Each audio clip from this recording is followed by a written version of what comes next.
Good afternoon and welcome to, I was going to say 5-Day Salvation Challenge, but it's not. It is JCH Online and it is episode number 152. We're talking about the blessing of the Lord makes rich. My name is Greg. And my name is Val. And we are here to talk about that. So I sent out an email and I'm going to explain this on my face. I cut myself. I've got a mole sitting beside my nose, and I cut myself shaving this morning. And I cut it, and it just doesn't want to. Well, it did scab up nicely, but then the scab came off. So there it is. I've just said it. Now nobody sees it. Now we can all stare at it. Yeah, there you go. The blessing of the Lord makes rich, and he adds no sorrow to it. And we're going to talk about that today based on this thing. What do you have in your house? What do you have in your house that God can use? What do you have in your house that God can multiply?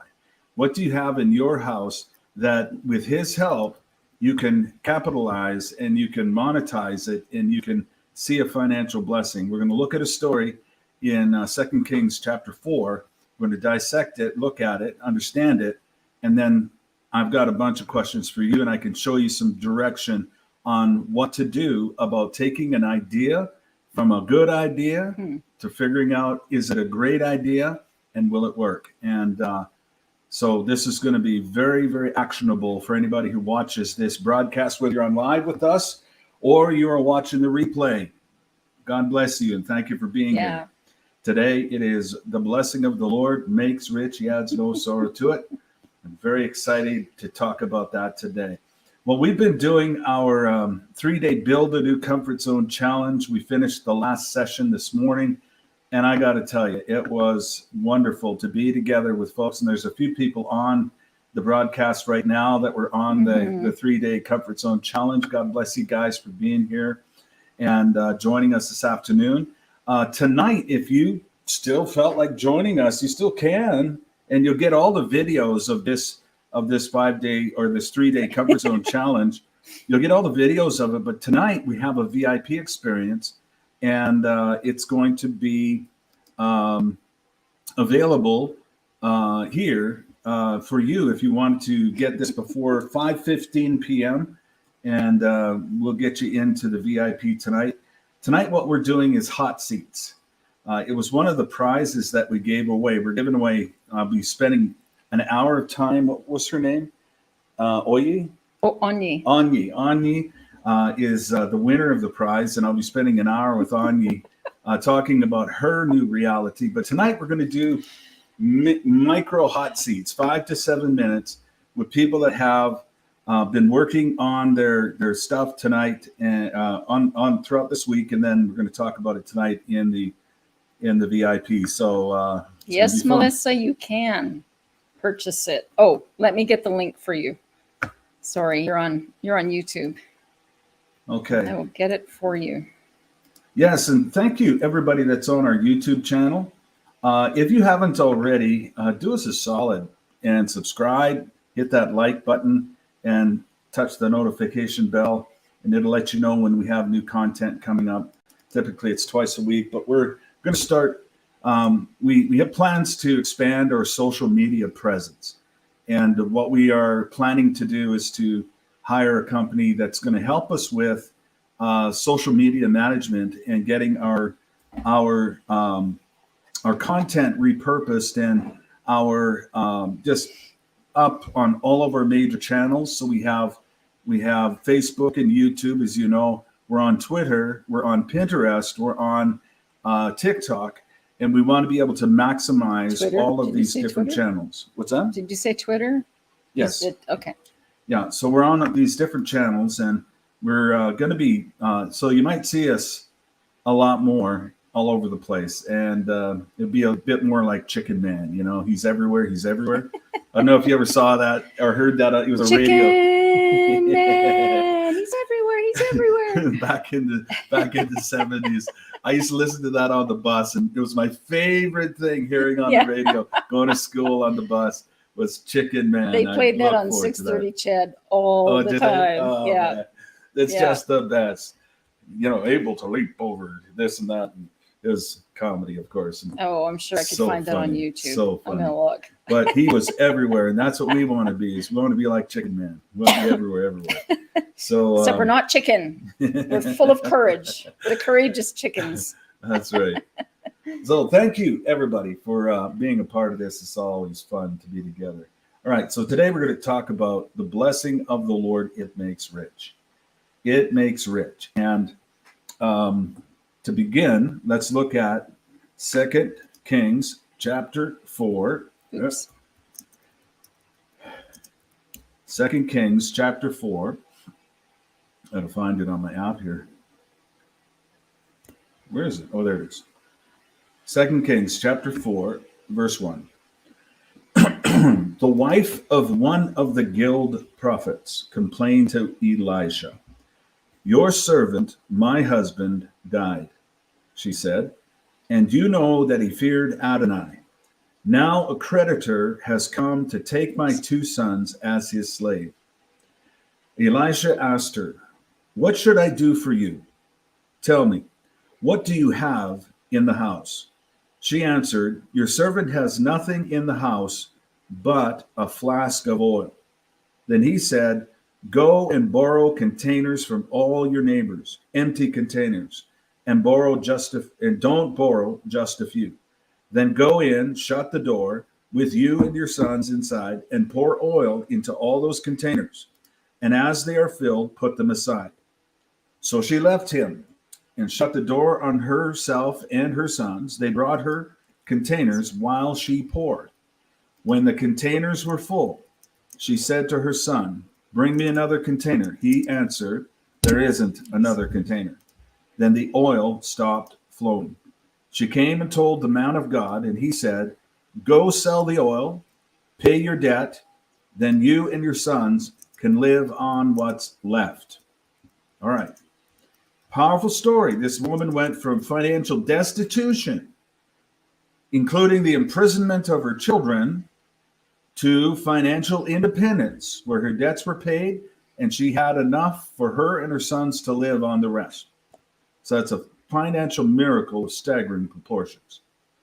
Financial destitution to financial independence in a couple of days. That's what happened with this woman. And is God a respecter of persons? I don't think he is, and he's not. What is it about this that we can learn from? And what can we tap into? And that's what we want to talk about today. In the blessing of the Lord makes rich. He adds no sorrow to it, okay? He makes rich. That means your life is going to be better. Your life is blessed. Your life is happier. Your life is stronger. Your life is more prosperous. Your life is healthier. Your life is blessed. You have great relationships. You have influence in the community. You love your life. That's what the blessing of the Lord does. He makes you rich. He makes you rich in every way, shape, or form. And so with this here, she has a problem. She is in debt to a creditor. The creditors come to take her kids as slaves. Wow, that's hard. She's a widow. Yeah. Her husband just died. And this guy is attacking her mercilessly. That's awful, isn't it? And that's what was going on. So she goes to Elisha, the man of God, the prophet who had the anointing upon him. And you got to understand this. You understand this. As great of a prophet that Elisha was, Jesus said, "The least in the kingdom of heaven is greater than him." Wow. So Elisha is dead. He's in heaven now. He's not here on the earth anymore. But what happened through him can happen through you. What happened to this woman can happen to you, because the least in the kingdom is greater than Elisha. Let that marinate in your thinking for a little bit, because you are more powerful, more anointed, more blessed than what you let yourself to be, than what you embrace yourself to be. And you're going to hear that from us all the time, because God is good. He's predictably good.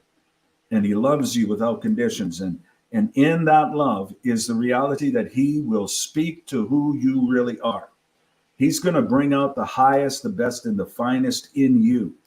He's going to call you up into who you are in strength, in power, in influence, in wealth, in every way, because that's just what he wants to do for you.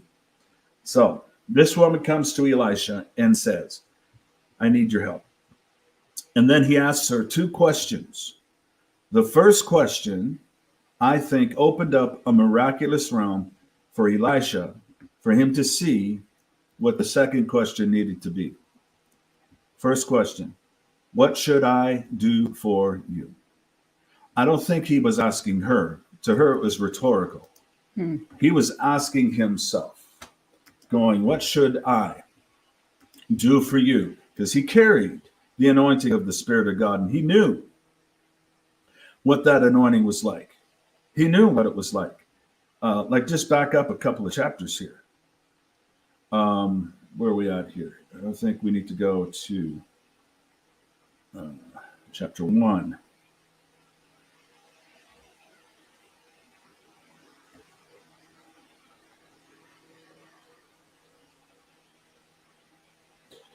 I'm sorry, where are you going? I was reading something. Okay, no, chapter 2. 2 Kings chapter 2 is the story of Elijah and Elisha walking on, and Elisha saying to Elijah, I want a double portion of your anointing. I want double what you got. Right? And that in verse 9, after they had crossed, Elijah said to Elisha, tell me what I can do for you before I'm taken away from you. Elisha said, please let a double share of your spirit be on me. He replied, you've requested a hard thing. Nevertheless, if you see me when I'm taken away from you, you will get what you asked for, but if not, you won't. Suddenly, as they were walking on and talking, there appeared a fiery chariot with horses of fire, and it separated the two of them from each other. Elijah went up into heaven in a whirlwind. Elisha saw it and cried out, my father, the chariots and horsemen of Israel. Then he lost sight of him. Seizing his clothes, he tore them in half. Then he picked up Elijah's cloak, which had fallen off of him. Standing on the bank of the Jordan, he took the cloak that had fallen off of Elijah, struck the water, and said, where is Adonai, the God of Elijah? And when he actually did strike the water, it divided itself to the left and to the right, and Elisha crossed over. I love that. Where is Adonai, the God of Elijah? He was testing to see that double portion that he had. Where is he? Bam, there he is. And he knew from then on that he had a double spirit, a double portion of what Elijah had. So when he is saying to this woman, asking this question, what can I do? What should I do for you? He was speaking in that anointing, and he was speaking in that presence of the Spirit of God. And again, the least in the kingdom of heaven is greater than Elisha. That what you carry on your life could be even as much or more than what he had on him. The difference between you and him is he understood what he had and he was using it. That's it. He just understood what he had. Now, how do you understand what you have? You got to spend time with the people that had it. You got to go into the Bible, walk with these guys, sit with Holy Spirit, get to know what he's like, get to know how he functions, and then cooperate with him. It's just learning how to use what you've got. You've already got the anointing. You've already got the power of God. You've already got the blessing of God on your life. You've already got it in possession. So how do you use it? That's why we're talking about this today. So he's saying, what should I do for you? What should I do for you? What should I do for you? This question opened up a season of prayer for me where I did these prayer journeys. I called them prayer journeys. And it would be where I would pray for somebody and I would just I'd go before the Lord and say, what can I do for this person? And it was based on this question, what should I do for you? And then the Lord would show me, pray this way, do this, take that on this journey. And that's when during this time, these guys, they're still with me today. I love them. They're 4 warrior angels. They are fierce. They're like the black ops of the heavenly realm. They are the serious, strong warriors, and they're with me everywhere I go. And I love the fact that they are. But this was the season that they started to come with me on these prayer journeys, and they were there to guard me, and saw a lot of wonderful things happen in people's lives, deliverances primarily in people's lives in these prayer journeys as we go into places under the earth, that realm under the earth, where souls of men get captured, and they're captured by pain and trauma and evil, and I was able to rescue a few folks out of that. One of them, I prayed for her on a Thursday, and I just went before God. What can I do for this person? And He showed me, gave me something to take, and went into this horrible place and got her out of it. And when I brought her out of that area, Jesus met us, took her to the side of the path, and started pouring oil and wine into her. And the glory of God came around us, and it was so intense. I could not stand. I had to leave because it was so intense and so personal between her and Jesus. And then I got ministered to by the angels. You know how the angel of the Lord ministered to Jesus after his temptation, and in the Garden of Gethsemane, they came and ministered. Well, they ministered to my spirit, and it felt like soda pop, that effervescence. That's how it felt inside of me. Just all of the horrible that I had witnessed in that place was washed off my mind, and the sensation of, wow, this is beautiful ministry from the Lord was blessing me. So that was Thursday. On Sunday, we were over at this couple's place, and I was lying down on the couch while lunch was being prepared and just kind of resting my eyes, and she calls out from the kitchen. She goes, who prayed for me on Thursday? And I said, I did. And she goes, I got to tell you, I'm back. She says, I don't know what happened, but about a year ago, something happened that took so bad that I couldn't even listen to worship music. And she used to be on the worship team. Couldn't even listen to worship music. I couldn't stand to even think about the Bible. I couldn't go to church. And she said, if I did, I was forcing myself. And she went on and on and on about how she was under this horrible black cloud. And then I prayed for her on that Thursday, and I got her out of that place. And that cloud lifted, and she woke up that morning, on Friday morning, and her husband looked over at her and says, you're back. You're back. This is amazing. And she was like, yeah, I am. And she said, I'm listening to worship again. I'm just so happy. And it was like that. So I took from this question, what should I do for you, as a way to open up a miraculous realm. And I do that when I pray for the sick often, is I'll stand, and you've heard me do this on broadcast when I'm praying for people sometimes, where I'll say, Lord, Holy Spirit, what can I do for this person?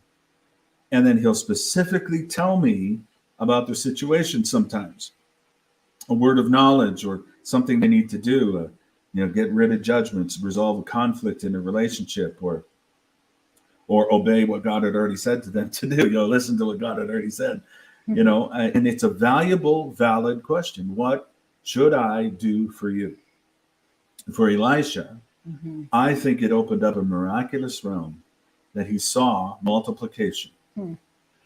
It went, whoop, he saw multiplication. And he goes, what do you got in your house? Because what he saw inspired that second question.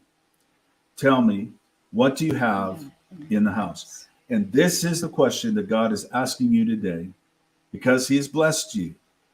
And you might think, God, I need a breakthrough in my finances. I need a breakthrough in my health. I need a breakthrough in my marriage. I need a breakthrough with my kids. God, I need this. And he's going to ask you, what do you have in your house? What do you got? So in the area of finances, I want to concentrate on that for a minute. In the area of finances, what do you have in your house in your knowledge base, in your gifts, your talents, your abilities?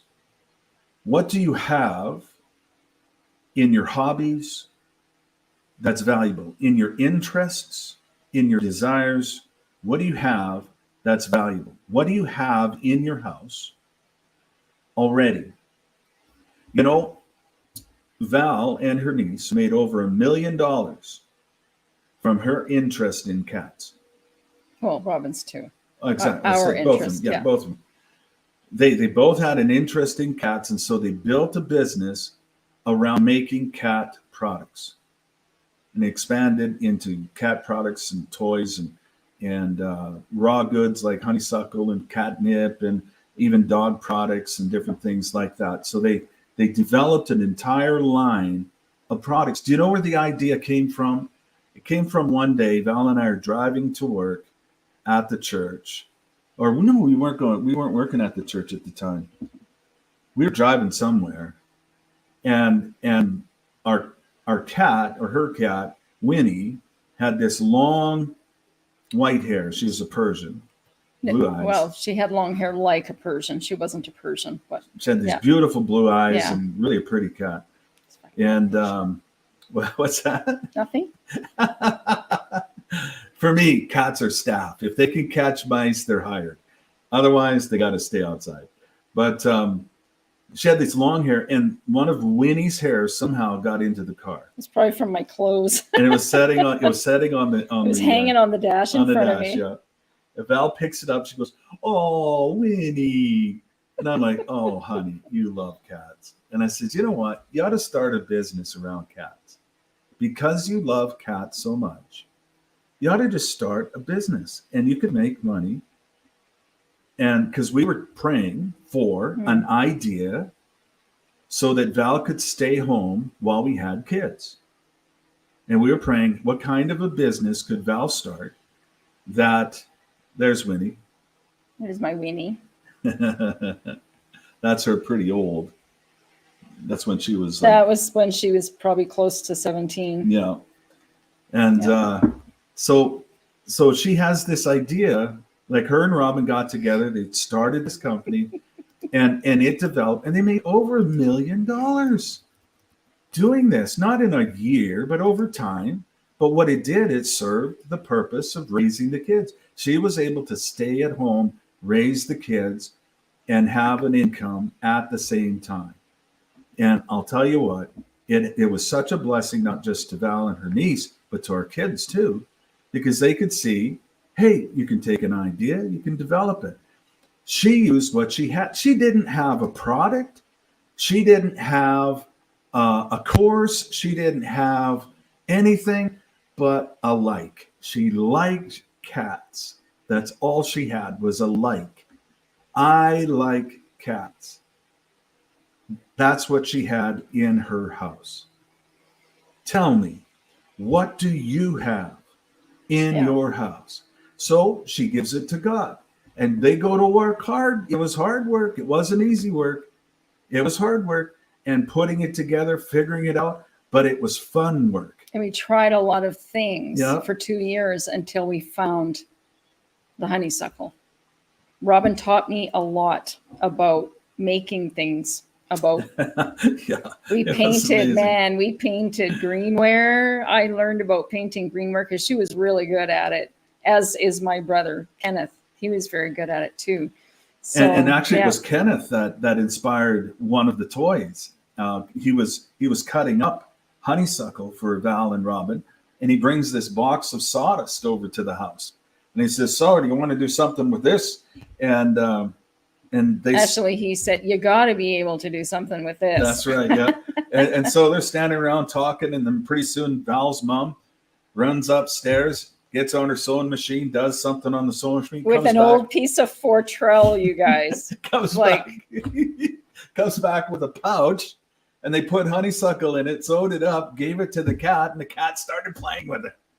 And they're like, Eureka! And that began one of their toy lines, which is still the bestseller. Yeah, it's still the bestseller. Yeah. So what I'm saying is, it started with a like. Mm-hmm.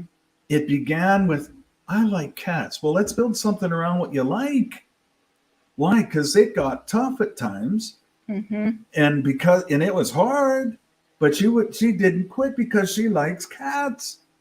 She enjoyed the relationship she developed with all the people that she sold to, all of her vendors. Yeah. And still, I mean, long-term relationships. The first winter after getting into the toys, and like what was happening was they'd go to craft flea markets and craft sales, craft shows, and that kind of thing, and they would sell their stuff. And the thing that sold out every time was the honeysuckle wood chips. And so Val and I were talking one day, and that's great, MJ. We were talking one day, and they were telling me their data. You know, I said, what sells the most? Well, honeysuckle sells out every time. We can't keep it in stock. And I said, all right, I think what you should do, consider this, is get rid of everything else and just focus on honeysuckle and build a business out of that. And they did. Yeah. And they started with 2 products. And so at the time I had a window cleaning company. And so I decided to go, and it was at the end of the season in November. And so I said, hey, I can do some sales calls. So I'll go up to the stores and see what's happening. And prior to that, she had been on the news, and they had come by with cameras because it was really warm in the fall. And they showed a thing of her turning down the thermostat, interviewed her about how nice and warm it was, and somehow got into talking about what they did. I asked the news anchor and the cameraman if either of them had a cat, and they said, no, why? So I told them what we did, and they said, well, Shauna Randolph, who was the other news anchor, she has a cat, so we'll take some to her. And the next thing you know, we're on the news. 2 full minutes on the 6 o'clock news. And it ran 3 times. And they say that if you get more than 30 seconds, you have a good story. Yeah, so it was a fantastic story. Yeah. So what happened next was I start going out on these sales calls, and every store I went into says, you guys got honeysuckle cat toys? I said, yeah.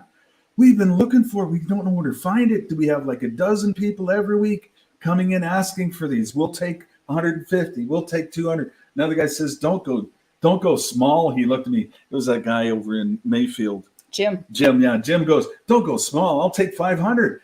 And I'm like, okay. Yeah. You know? And so it was this one thing after another. And pretty soon we had sold something like 7,000 or 8,000 toys before Christmas from mid-November. No. Oh, well. Yes, it was. It was. Okay. It might have been 5,000. Yeah. Couple thousand. But after on Boxing Day, after Christmas, there was back orders for 1,500 toys. And then on January the 2nd, there was an order that came in for 25,000. Actually, it was April. No, it was January the 3rd, because I was helping you. I was helping you with getting staff.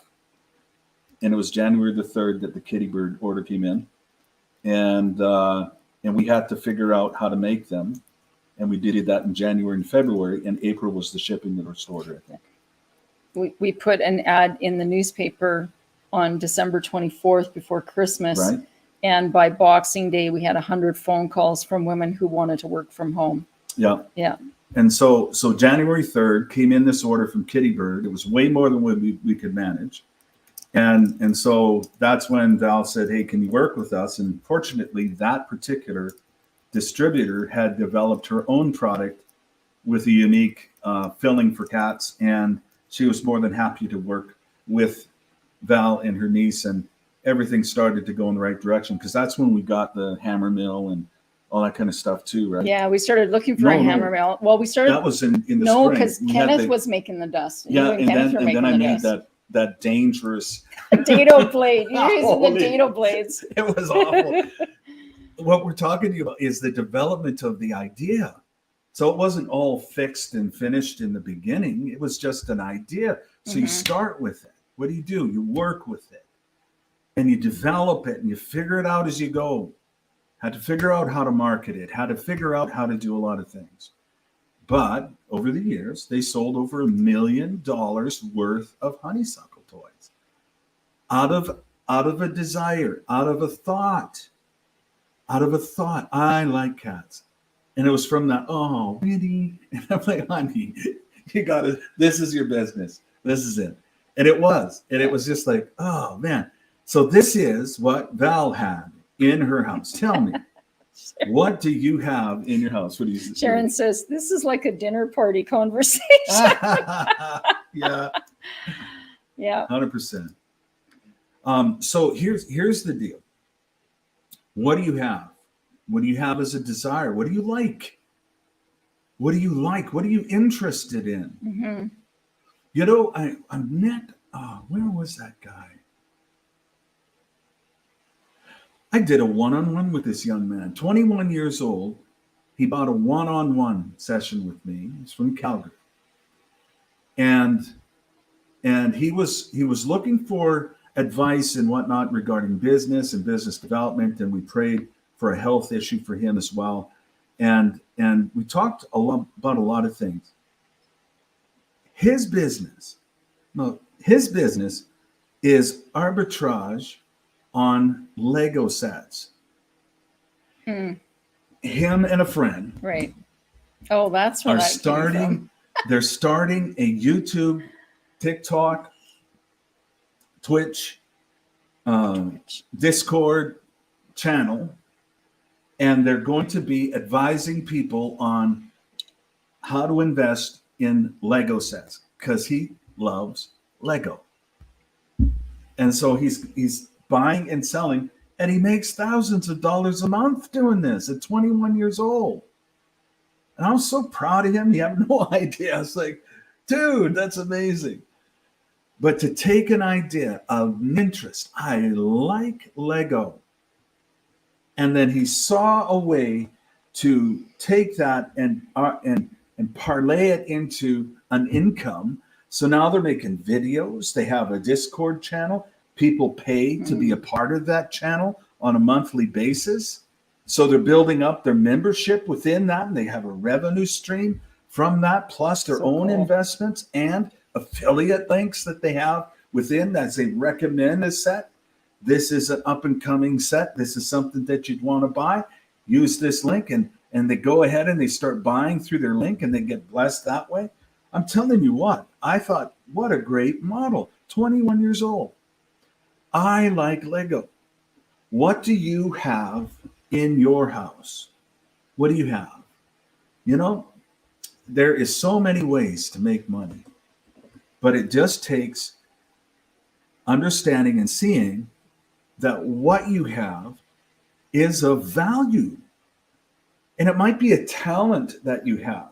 And you might say, well, I'm talented at this. It's easy for me. Anybody could do it. No. If it's a talent, not everybody can do it. And that talent, if it's something you love to do, you could parlay it into a revenue generating thing. You know, for me, I like creating sales funnels. I like creating marketing. I like creating marketing for me. I'm going to tell how much of a nerd I am. Oh my gosh. When I was pastoring the Foursquare Church in Edmonton, my hobby was, it wasn't making models. It wasn't gardening. It wasn't, I don't know what people do for hobbies. It wasn't all that. My hobby was direct response marketing. That's True story. what it was. I would watch infomercials just to see how their offers were structured. It was so fascinating to me because I had a window cleaning company, and I had some success in that company in the marketing side of things, where one of my marketing pieces had a response rate as high as 50%. And I was stunned by the outcome of that marketing. And it was like, this is amazing, and did really well with that company. Well, fairly well with that company. And I let it, I sold it. I sold it twice before we became, I started pastoring, and it was tough to keep it going while I was pastoring, because it was either go make a bunch of money or go to visit people in the hospital. So I had a real problem in my own mind that way. And I didn't have the business skills for myself to hire people and that kind of stuff back then. Because for me, I started that company just out of therapy. I wanted to get well, and I used my company as therapy, so it was good. But for me, I like that. And then I also like teaching. I like putting together, I like exploring ideas. I like building people up. I like releasing people into their potential. You know, my mission, if I was to put it into a statement, is to persuade people everywhere that God is good and that he loves them without conditions and that they're more powerful and effective than what they realize. That's what I do. That's my mission, is to transform people's lives. That's what I like. And so when I started to create the Courts of Heaven course, didn't even intend to. Honestly, I was just happy learning about it and practicing it for myself and living it for myself. You know, I had people saying, you should write a book, you should do this, you should do that. And I said, yeah, maybe I should, but no, I'm happy doing what I'm doing. Up until the Lord said, he said, you should put it in a course form. I said, yeah. And then our pastor said, you should actually teach this. And I said, yeah, you're right. You're kind of like Holy Spirit said that too. And so we started to do that. And in 2016, we recorded it and it became a course. And then I tried to market it through ordinary channels and doing ads and doing freebies and doing different things. And some of you came into our community through our free ebook on doing spiritual warfare the right way. You came in through that free ebook years ago and are still part of the community. And that's really cool. But that was the beginning of that. And then in May of 2020, the Lord asked me this question again: what do you got in your house? And I said, I got this course and I got some workshops. He says, okay. And then next thing we know, we're doing the 5-day salvation challenge and spending thousands on marketing, and everything's starting to grow and take off. And we're seeing so many people come in, get challenged, get transformed, loved ones getting saved. And not only, and then it was generating revenue into our publishing company. And it really helped us. And it's like, wow, this is amazing. We get to do what we get to do. And it all comes out of, what do you have in your house? What do you have in your house? So here's what you do with it. You decide what it is that you've got. What have you got in your house? Is there, and then ask questions like this: is there anybody else in the world that doesn't know what I know? Is there anybody else in the world that would like what I have to offer? Mm-hmm. Is there anybody else in the world that's in the category that I want to minister into and serve? Is there anybody in the world that would benefit from what I have or what I know? So you might think, well, I'm just going to make this little something. What if you have a spice recipe that's just off the chain, that every time that you make that particular dish or use that particular spice rub, that everybody raves about it? And it's your own secret sauce. It's your own secret recipe that you've developed. And if everybody's saying this is amazing, then what if you were to take that interest in that idea and craft a whole line of spices? How? I don't know. But you'll figure it out. But is there a market for spice? Of course there is. There's a huge market. There's pop-up spice markets everywhere now. And there's a huge market. There's companies out there that'll do white label spice mixing for you. Let's say you're into health supplements and you've thought about it and you really enjoy health supplements, and there's a particular kind of a problem that you're trying to solve with a health supplement, and you make your own concoction, your own recipe of these different organic herbs and different things, and you put it all together and you try it out on yourself and your kids, and everybody's better for it. You feel great. And you can did you know that there are pharmaceutical companies they're called nutraceutical companies that will custom make all of your stuff? You give them your recipe. Of course, you can do confidentiality agreement, get that all signed off, and then you give them your recipe. They'll make your recipe and white label the deal for you. They take care of all the manufacturing. You pay for it, of course, but then they'll even do fulfillment. So all you have to do is take care of the marketing side of things. And there's a way to market supplements that works really, really well. And you can learn that. There's people that are teaching how to do that. In fact, I bought a course from a guy that taught people how to do that. He himself makes $10 million a year on his supplements business with one of his lines. Just one of his lines. Marine D3. You can look it up. And that is the line that he does. And he teaches people how to do the very same thing because he loves to teach. And that becomes another part of his business, is his coaching and his teaching and his courses. And so there you have an idea. You create something. You make a product. Who else would like this? And what are they like? And then you do, this is something that you always want to do. You want to do the paper napkin test of the thing. Is you go to people that are most likely going to be your target market. You go to these people and you sit down, have coffee with them, get out a napkin, and you say, hey, what do you think about this idea? And I was thinking about doing this at, X amount of dollars and making this, and this is what it does. And, it does this, this, and this, and, and you can have everything that is all the benefits of this and for that amount of money.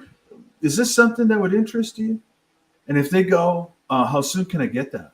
If you got it, can you buy from me? And you get that like 10 times out of 15, then you've got a runaway train. And you do the market research. And then there's ways that you can test your messaging through doing Facebook ads and running tests on Facebook. That you can test your messaging right into your target market. And you can drill down into whether or not your messaging to your market is going to match. And then you can get your ads done and you run ads and drive it to your landing page and all that kind of stuff. But that's how you can sell a product and how you can test an idea to know whether or not it's going to work. But it can start with, what do you have in your house? It can be an idea, a desire, a like. It can be a product. It can be a talent that you have. Like the kid with Lego. Like, come on. We were talking earlier also about people that go into major stores like Walmart, TJ Maxx. They'll even go to Costco. They'll go to Canadian Tire. They'll go to Sam's Club. They'll go to any place that's selling stuff. And they have an app. And on the app, it can scan the code of that product and then tell you how much it's selling for on Amazon. And so they go into a store and they'll see something on sale. So they'll go up to it, they'll scan it, and then they see it's on sale for $14 at Amazon or at Walmart. And they get on Amazon and they see that same product for sale on Amazon for $35. And so that particular app tells you whether or not you're going to make a profit after all the fees that Amazon takes and the shipping of your product from where you are to Amazon, etc.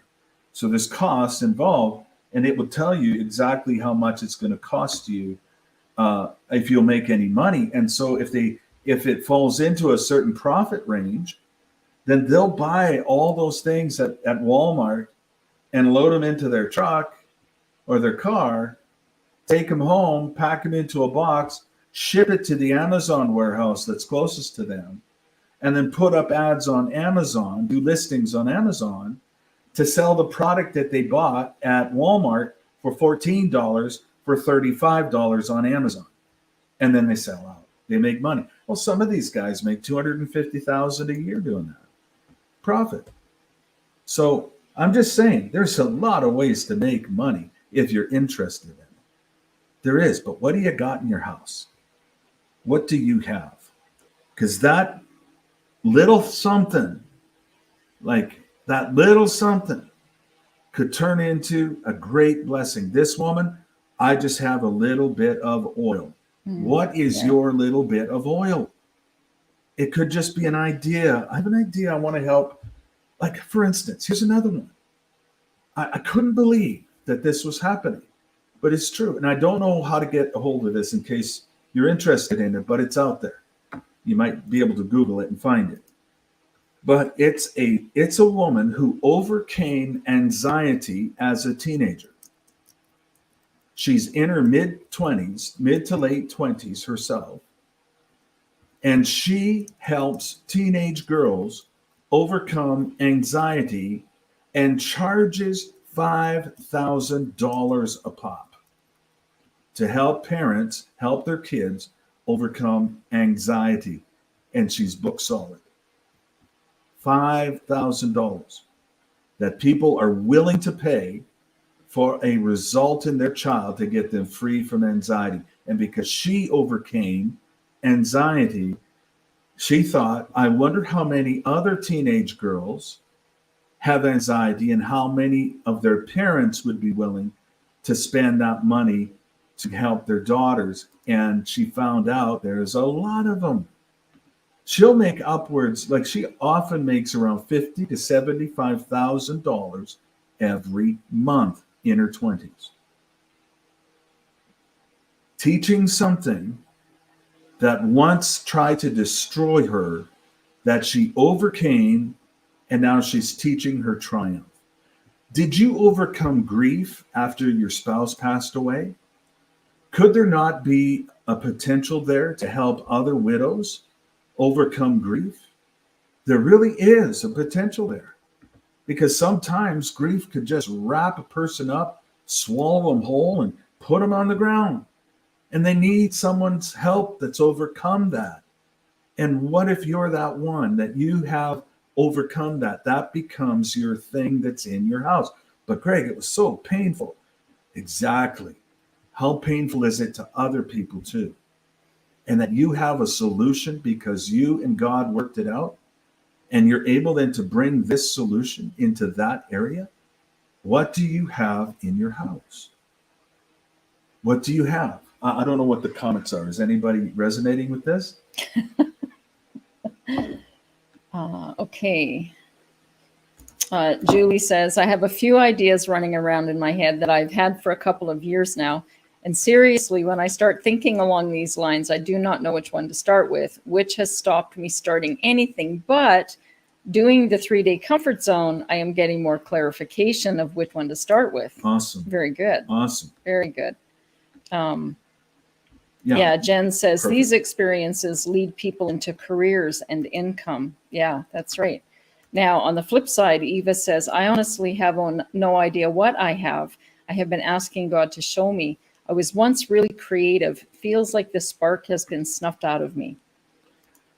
Well, overcome something. What have you overcome, Eva? What have you been able to overcome in your life? Even if it's a little thing that you think, oh, it was nothing. It was really nothing. Anybody could have done it. That's not true. Even a little thing that you overcame, how many other millions of people in the world need to overcome that same little thing? And it would be the world to them to have somebody come alongside them and teach them that. That's what I mean. You just look for the little, but you need to, what you want to do is value it very highly. Your interests, your likes, what you've overcome, what you've learned, what have you focused on? Like for me, regarding Courts of Heaven as an example, I focused my life for 7 years on that one thing. I had one idea in my mind, and I need to know about these Courts of Heaven. For what reason? I was so transformed by my experience with the Courts of Heaven that I thought, I've got to know this. It wasn't the idea in my head so I could make a lot of money. That was the last thing I even thought of. Wasn't even going to teach it, wasn't going to make it a course, wasn't going to do that up until it happened. And then we're like, okay, now we got it. And the Holy Spirit says, what you got? I got this course. This is good. Let's do something with that. And our student group, when we started that, I think in May 2020, we had about 300 and 25 students in our student group. And now we have just about 3,000 students in our student group. That's a blessing, not just to us, but now 3,000 people get the benefit of that 7 years of research, 7 years of training, 7 years of experimenting. They get the benefit of all that research and all of that training. And then Val's teaching on withdrawing judgments, setting their hearts free. Wow, that's amazing. It's just amazing what's happened as a result of it. Of what do you got? I got this experience that I have. What if you're really good at? I haven't talked to my brother-in-law about this, but he lives in the UK and he's an expert at antique Mercedes-Benz. He's the guy on call to go fix vehicles that are older Mercedes-Benz. He solves problems nobody else can solve. He's been hired by very, very secretive people. Like once he went to work on a Mercedes that was from the 1930s, and the owner of it might have been royalty from the Middle East.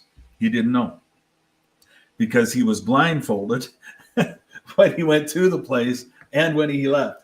He'd arrive, he'd go to work, that he'd get blindfolded and taken back to where he was picked up. And he'd work on it and then be there for a few days and fixing it. But his knowledge, his desire, his interest in that kind of thing could parlay into so much in that industry because there's a whole niche group of people that are highly interested in antique Mercedes-Benz. That's what I mean. It can be something really obscure. You love coffee? You know, you could create your own coffee line. There's companies that are roasters that'll do a white label for you. We could have our own JCH line of coffee. We should do that. What are we waiting for? We can do that. Our own line of coffee. We love coffee. And should sell a package with a JCH mug and that's right. There you go. Napkins and stir spoons and sky's the limit. That's what I mean.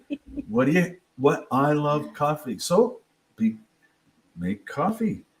But we got to get the decaf from the same places, Waves. Yeah.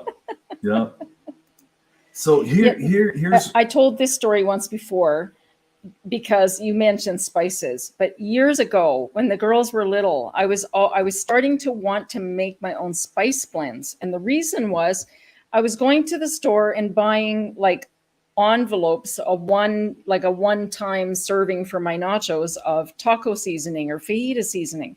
And I was like, man, this is kind of expensive. I should mix my own. Like, why don't they sell big bottles of this? And you could find big jugs of taco seasoning, but not fajita seasoning. So then, I started searching on the internet for recipes, and I finally made my own blend of fajita seasoning for myself. And I kept thinking, I need to start a business where I sell like jars of really good spice mix with organic seasonings, and just never did it. And then a lady at a church we went to where we recorded our JCH online, she starts a company called The Original Spice Girl and starts making blends of spices and selling them at farmers markets and and also supplied a few stores to sell in stores. So here's the challenge is thinking, somebody else is already doing it. Well, nobody was doing it out in her region, her area. I should have started that years ago. And so, yeah, don't forget the t-shirt. I'm working on that this year, Inez. That's my next thing. When we take time off in January, I'm working on sourcing the t-shirts. Because July. Sorry, did I say January? Yeah. Oh my gosh. And that here's my thing though, is I don't want just regular t-shirts. I cannot stand regular t-shirts. I won't wear them. And so I want t-shirts that look good on women that aren't like skinny minis. Like I'm not a skinny mini. I'm really short-waisted and I have a roll. And so I want to wear t-shirts that are like swing line and scoop neck, and they look really nice with your jeans. And so I've got the design started.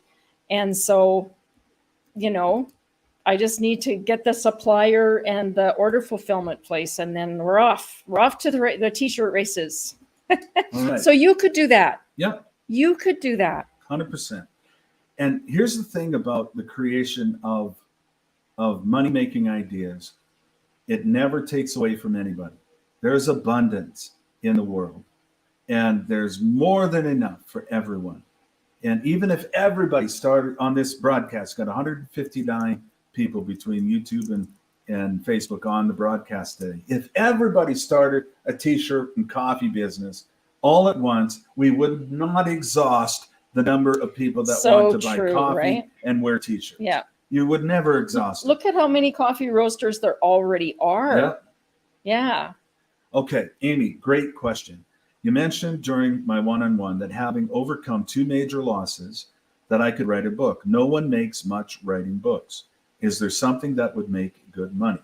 Okay, so the purpose and the function of a book is to promote something else. That's what its main function. Well, to share the experience, of course. But you write it in such a way that it will expose the readers to everything else that you have available. So what would make you money is creating a course on how to overcome the losses that you suffered.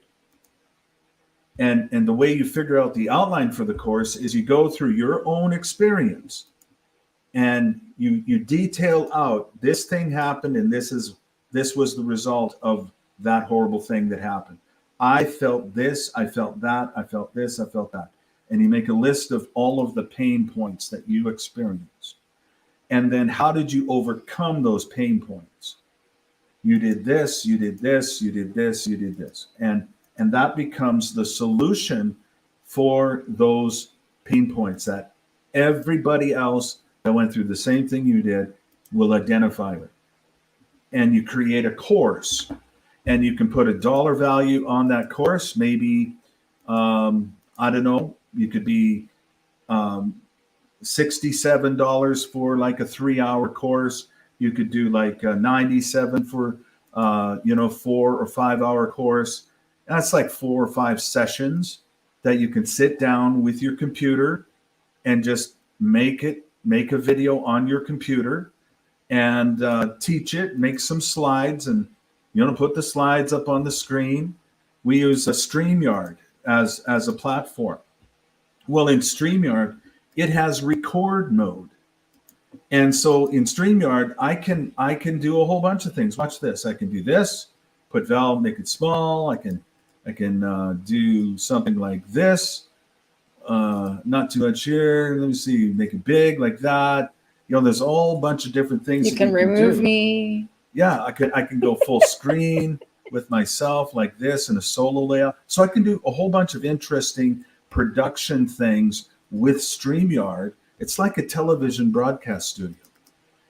And you can get a free version of it, or inexpensive. It's like $15 a month or something like that.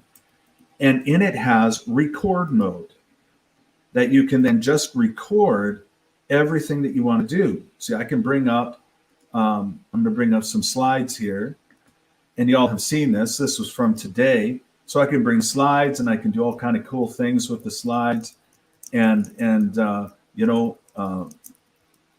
make it interesting like that. And so your slides, then you would bring them in and you just teach through the slides and you make a course out of it. And that's what you would do is you'd create a course, write the book, create the course. The book you sell on Amazon. Amazon, you can do that for free. You can get your book for free on Amazon. So you write it, you write the book, and then go to Fiverr.com and you hire a designer for the book. They'll come in, they'll do your table of contents, they'll do your chapter headings, like in my book here. I designed my own cover, but you can get Fiverr.com. You can get people to come in and design your cover Like we had done books years ago. We had published books a bunch of times. So we knew, Val and I knew what we were doing. But I had a designer come in and do my table of contents. And then all of the chapter headings like this. I paid $250 or something on Fiverr for a designer out of the Netherlands to do this for me. And so we have this beautifully designed book that is on, I like the what do you call it, tan paper rather than white paper. And I use a certain font because I just like how it looks. So I'm really proud of the design and the look and the feel of the book. So you get it done and then you publish it up on Amazon and you get it there. And it doesn't cost you anything to do it. Amazon will print the book on demand. They'll ship it out and they give you a place to market the book right on Amazon site itself. Then they pay you a royalty. So the royalty that you get from Amazon, it depends on where it's sold and whatnot, and there's different royalty schedule for it, but you'll make some money from it. But the function of the book would be to mention throughout the book that they can get more information or they can get connection with the community with regard to a group or a course on overcoming what you've overcome and lost. Then you could also do coaching. You could do one-on-one coaching. You could do one-to-group coaching. We could have 20, 30, 40 people in a group setting that you would work with on an ongoing basis that you can charge more money for going forward. Because people would want to pay for help that way. You know, they're stuck and they've tried themselves to get out of it. They don't know the way forward. You have the way forward. It's just a matter of putting your information into ways that you can then monetize what you do know. So it's in making the courses and selling them for up to, $400 or $500 if necessary. But, we keep our pricing down low. We look at a volume level. Like our online course, we could easily sell for hundreds more, but we sell it for $97. It's good value. 15 hours for $97. It's good value. And then we have our God First process at $147. We have our workshops at $37 because they're about 2.5 hours long. Those workshops at $37. We have our advanced prayer strategies at what is that, $30 or $47? I think it's 37. $47. I think it's 30. Should be 47. Okay, actually. maybe. I think it's 47. Don't for quote me. advanced prayer strategies. So these are all just dollar amounts that we have that are revenue generating. But what they do is they give us opportunities to package up what we know and what we can help people in that they can then purchase and get the information that they need for a fixed dollar amount. And it's beneficial. I mean, I do this and I create these courses and I sell them. I buy them. I buy a lot of courses. I do. I buy a lot, and because it's in time information for me. Mm-hmm. It's in time. I had a problem. I didn't know if my ads on Facebook were going to be good or not. I didn't know how to measure that. I didn't know how to figure out how to test it. I saw an ad on Facebook of a company selling a program that was about taking an engineering approach to marketing. And rather than throwing spaghetti against the wall and looking at what sticks, to having a data-based testing process that you could test your ideas before you ever spend a lot of money on. I thought, I'm all in. It was expensive, very expensive. And it came with coaching and everything like that. And I'm still in the program. But it was a lot of, why did I do that? I needed the information. I needed to know. So they knew it. They had it available. They were selling it. And I was grateful to buy it. And I spent a lot of money. I mean, thousands and thousands of dollars. So I'm not just. Okay, now you're scaring them. I'm just saying. I'm saying this to tell you that I believe in this method of learning. Right. Yeah. Through courses. I practice it myself. I spend tons of money on this and glad to do it because of the benefit that it brings, not just to me, but to you.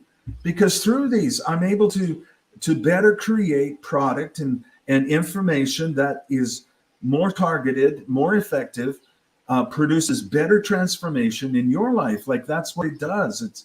It serves everything. And I think it's really cool. So that's how you could take your experience that you've overcome 2 major issues. You've had 2 major losses you've overcome. You write the book, and then from the content of the book, you create your course. Like my book content, do you know where it came from? This came from chapter 12 in my course. That's where the framework, the idea, the skeleton of this book came from chapter 12 in the course, or from session 12 in our online course. And that's where it came from. So you make a course, you could write a book out of one of the chapters. So that's what I mean is, what do you have? You have 2 major losses that could be absolutely devastating to you for the rest of your life, but you overcame it. Now it can become a battle axe in your hand that you could destroy it out of the life of every person that buys and reads your book, that joins your course, that comes into your community, that you are then communicating with them. So part of that, Amy, is broadcasting. You would do broadcasting on YouTube, Facebook, even Twitter, maybe TikTok. You do shorts, you do YouTube shorts, you do Facebook stories. You would do all of that. How do you do that? Well, you do your broadcast, and then you would repurpose content from your broadcast to be a YouTube short, to be a Facebook story, to be on TikTok, and you have yourself everywhere like Chicken Man. Telling people, teaching people what you do, teaching them, here's how to overcome major loss. And you make yourself the expert. So this comes back to what we talked about in the 3-day Build a New Comfort Zone Challenge. Is that becomes your goal vision. That becomes your new reality. And you dream about it, you think about it, and the Holy Spirit will start to infuse your thinking and dreaming as you're paying attention to a valuable idea. And you're paying attention to it, and you're looking at it. And suddenly he'll bring in one thing after another to you to expand the base of what you're looking to do. So that's a path that I'd suggest that you do, but you need product, you need a course, and it needs to be substantial enough. And then you can market it like challenges. Do a 3-day overcome loss challenge. You give them good content like we do. You offer your course as an offer to this group of people that come in. Amy, you mentioned here, God has already been bringing young ladies who are willing to come to my home each week, helping them get through rough patches. That's your lab. That's your lab. That's where you test your ideas. That's your lab. That's where you build your course. Yeah, from their questions, from their comments, from their aha moments. From their testimonies. And that you start to build out your course. And as you're helping them, you ask them, hey, and they have a testimony that they share with you, would I be able to use that in an email or an ad or a marketing thing? Because I'm thinking about building a course about this stuff. Has this helped you? And they'd say, yeah, no problem. They'd be glad to do that. Offer their testimony to help other people. So there's a way to do this, Amy. There really is. Doesn't matter where you are. I don't know where you live. Where does Amy live? She's in the States somewhere. I think you are in the States, right? Wasn't she? She was the one with the organic food thing too, right? Was that Amy? Last night? I thought that was a smoking idea, by the way. Oh, there's no cities on here.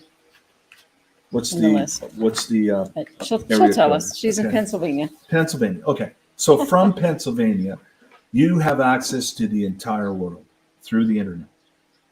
And through Facebook, there are 5 billion users on Facebook.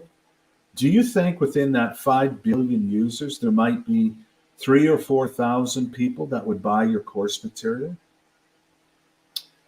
And there is. Do you know how much money you can make if you just sold 3,000 or 4,000 of anything? You make a lot of money.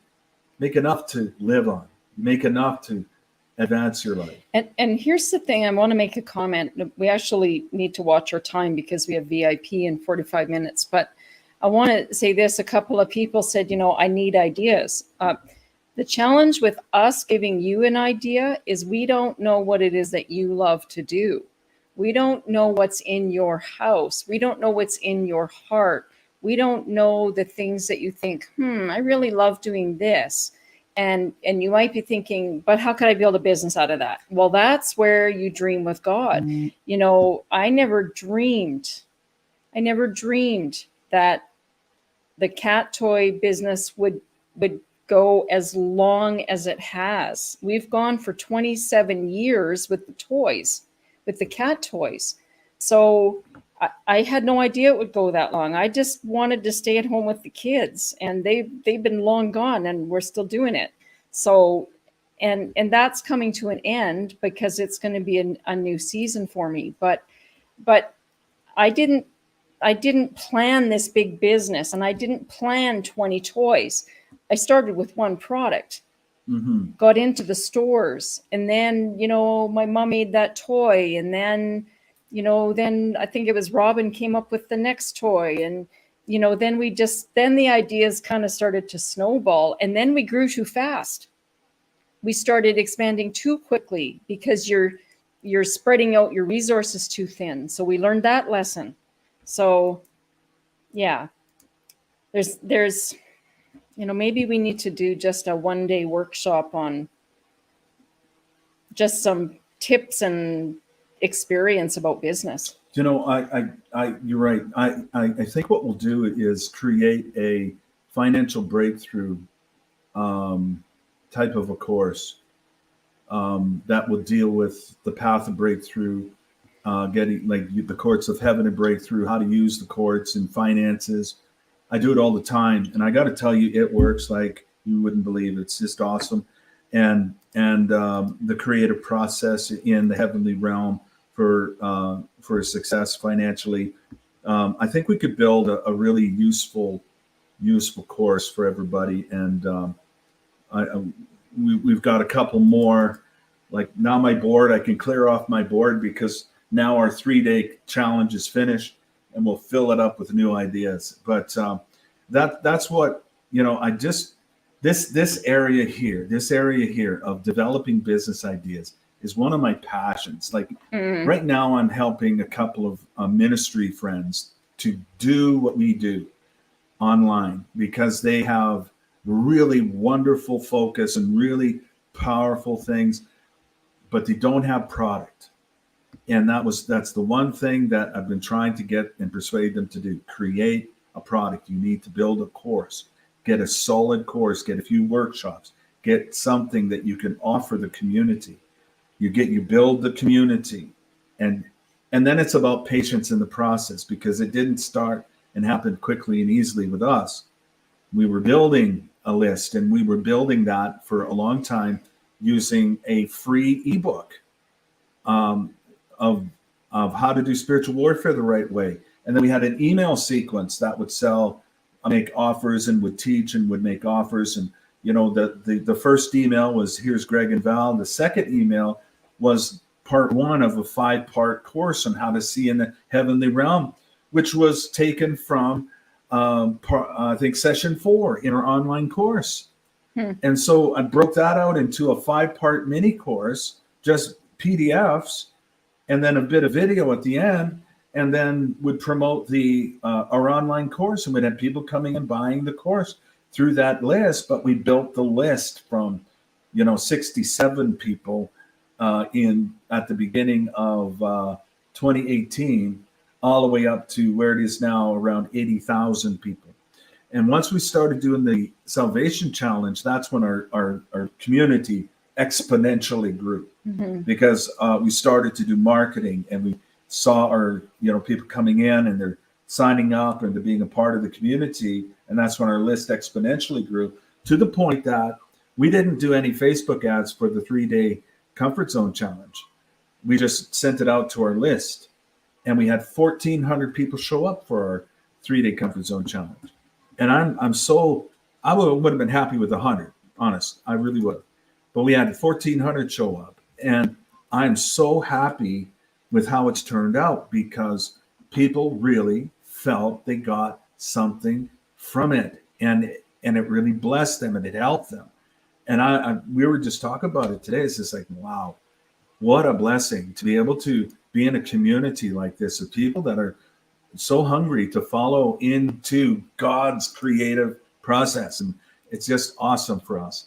But so I'm just saying, you build something, you build it, you concentrate it. The hand of the diligent brings wealth. You concentrate, you work it, just like Val and Robin. I mean, they one idea to another idea. Try this, try that, do this, do that. Oh, this works, let's keep it. This doesn't work, let's drop it. And that's how it went for years. And what was the benefit? Our kids, our daughters had their mom at home.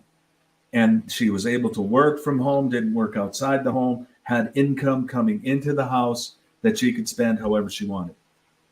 And often it was just on the kids. It's just like, actually, it was on some bills. And some bills. I paid our car insurance for years. Yeah. At least one bill was paid. Yeah. Yeah. DeLacy, is that your name? I never used to like listening to my voice. We have a habit of re-listening to our messages because it sometimes prompts us to add something into a course or, just reviewing what we're teaching. And at first, like Greg would listen all the time and I'd be like, oh, I'd hear myself on his phone as he was re-listening to something, and I'd be like, oh, I can't stand the sound of my voice. Like, I don't like it. And he's like, listen, it's just because you're not used to hearing your voice externally. And you just need to do it and get used to it. And I was like, and like Greg has like a radio voice. And I was always so envious of that. And finally, I just thought, okay, I'm just going to start listening. And do you know, I stopped criticizing myself. I stopped judging my voice. And now it doesn't bother me as much anymore to listen to the sound of my voice.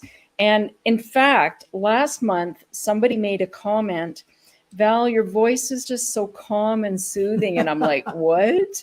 Like, really? So, you don't know what other people are receiving. Sometimes we're just very self-critical. Now, I think that it can be developed. Yeah, it can be. I think you could develop it. Yeah. Like go to, what's that? Toastmasters. It's like a free thing, isn't it? That you can join. I got something even better than that. Oh, okay. If you're going to do talk show host, then you go and listen to the top podcasters. Joe Rogan, Megyn Kelly, Glenn Beck. You look at the top broadcasters, Oprah Winfrey. You look at how they do things. How is their set? What is their design? Now, you may not have the money to do a full studio outfit and everything like that. You don't need it. You just look at it and you go, okay, how can I reproduce using what I have? Yep. And create a very interesting looking broadcast. And then it's about topics. So you would also examine, how do they set up their show? What is the beginning of the show? What's the middle of it? What's the end of it? How do they introduce guests? Gotta find that. How do you introduce a guest? How do you interview a guest? What kind of questions do you ask a guest? So you just get into it. If you've got the idea, pay attention to the idea and value the idea. And then it's about building your followership on your talk show. So you do that by tapping into people that have large audiences and get them onto your show. So somebody that's got 1 million followers on YouTube, you invite them as a guest on your show. They announce it to their entire group, or it shows up in the SEO on YouTube when your show is being broadcast, and it shows up in the SEO on YouTube that they are there. All of their followers are going to be searching for the person they're following, and they get notified, hey, this guy's on this person's talk show. Well, now they're going to come into your universe as well. And that's where you do an excellent job. Always think about this. How can I be the best in the world at this? And you look at the best in the world, and then you copy what they're doing. It becomes yours because you are a unique person. Your voice is unique. The way you see things, nobody sees it that way. And that's how you do it. What's another guy? He's that lawyer guy, young guy, Jewish guy. Talks really fast. I see his stuff a lot. Yes, I know who you mean. What is it? The Blaze is one of the platforms. Yeah. So you find those people. You listen to them. See their set. Look how they talk. Their setup, their introduction, their setup, how they introduce things, the topics that they talk about. All of that is there, and there's a system. There's a way that these things happen. So that's what I mean, is that you can take any idea and you can monetize it. There's a way to monetize it. For you, how would you make money? Well, once your followership is built up, you'd have sponsorships. You would go to a company, let's say you have 10,000 followers. There are companies that are looking for ways to advertise to certain niche markets. And so you would locate those companies that are most likely to be within the followership of your group. And you could even ask your followers, what kind of products do you buy? You can run surveys and find out from them what companies that they frequent and products that they buy. And then you go to those companies and say, listen, I've got a broadcast. Would you like to sponsor an episode for $20,000 or for $5,000 or $2,000 or $100,000? Would you like to sponsor an episode? And so that happens a lot. I got to show you. This was like our fourth broadcast. Look at those colors. Like, we weren't doing it great. We just used what we had. We didn't even have the best lighting.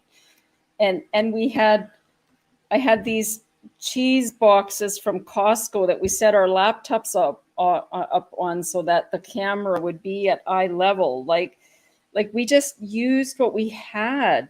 You could start with your phone. Like, literally, you've got a camera on your phone and you could broadcast on your phone. 100%. Ben Shapiro, that's him. Thanks. Problem Solved Productions. I like that name. Problem Solved Productions. So anyway, DeLacy, that's what you do. And don't worry about how your voice sounds. My goodness, if it's unique, it's unique. And enjoy the uniqueness of it and make it a thing. Like, you think about some of the really strange voices of Hollywood actors and actresses. And you'll find that the ones that have, like Joe Pesci, as an example, he's got this really kind of crazy little voice, and he's made a career out of it. And that's what you want to do, is you want to accentuate what you're different at. You're not sounding like everybody else. You're going to sound like DeLacy. That's a great name, by the way. DeLacy.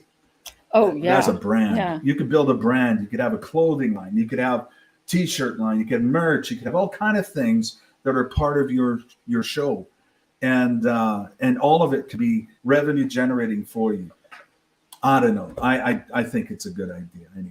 Anybody that's willing to bet on themselves, I would believe in them. Believe in yourself as much as God does. He believes in you more than you can imagine. More than you can imagine. Yeah. Hallelujah. We need to get ready for VIP. Okay, we do. I just want to run you through a couple of our offers.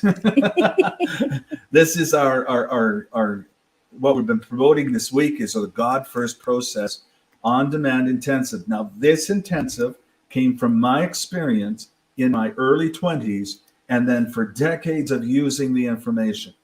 And out of it came this course, the God First Process. The first time I had the idea to do this particular course was about in 2006.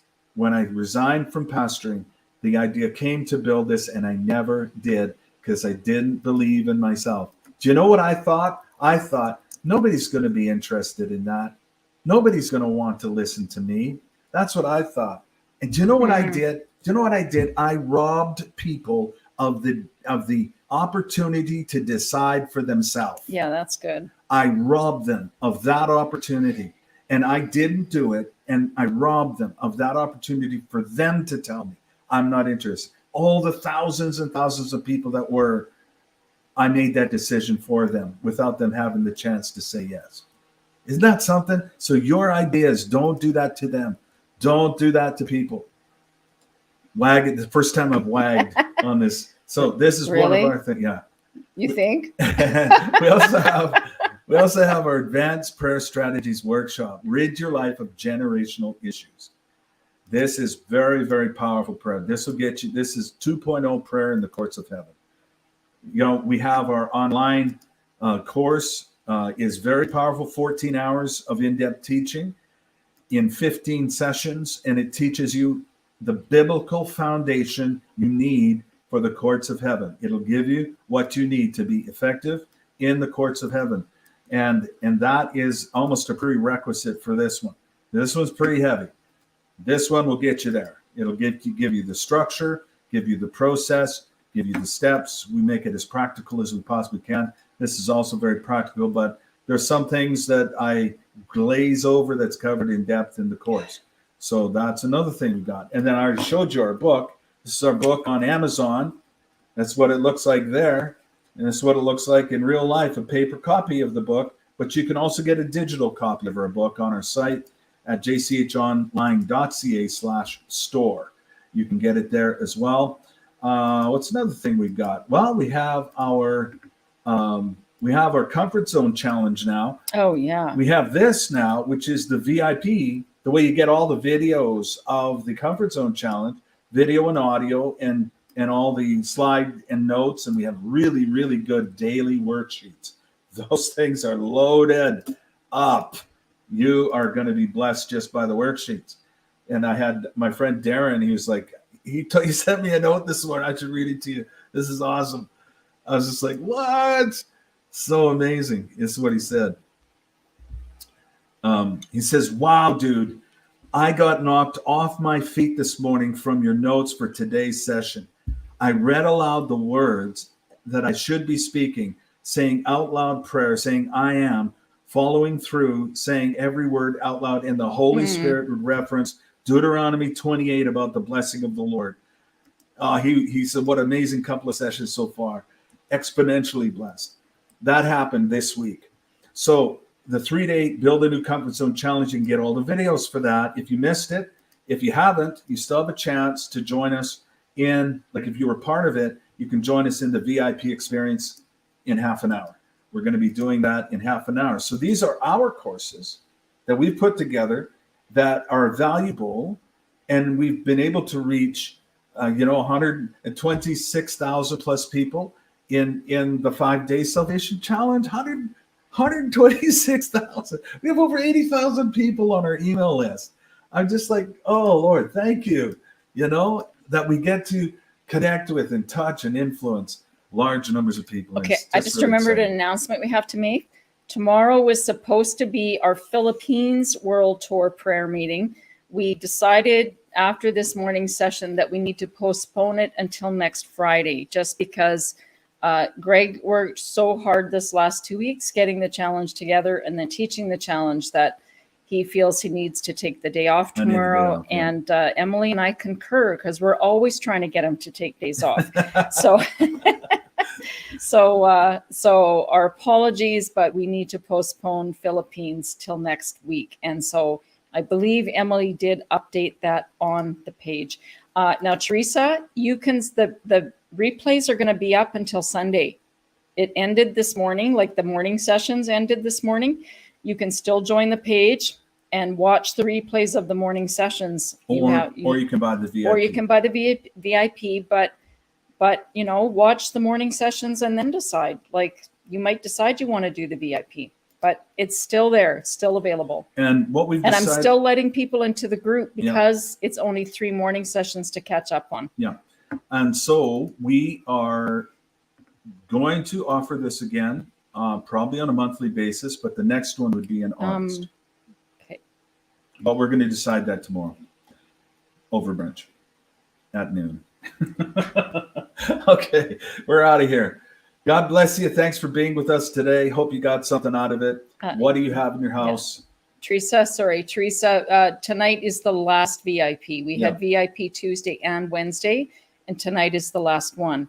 It's going to be 5 to 7 hot seats where Greg is going to walk people through working out their comfort zone. So it would still be valuable to you if you wanted to sign up. Yeah, I'm looking forward to just riffing, and it's ideas, spitballing. It's gonna be fun. Looking forward to it. Okay, God bless you, everybody. Thanks for being here. We love you guys a lot. It's awesome to be in a community with you. Bye-bye. Bye.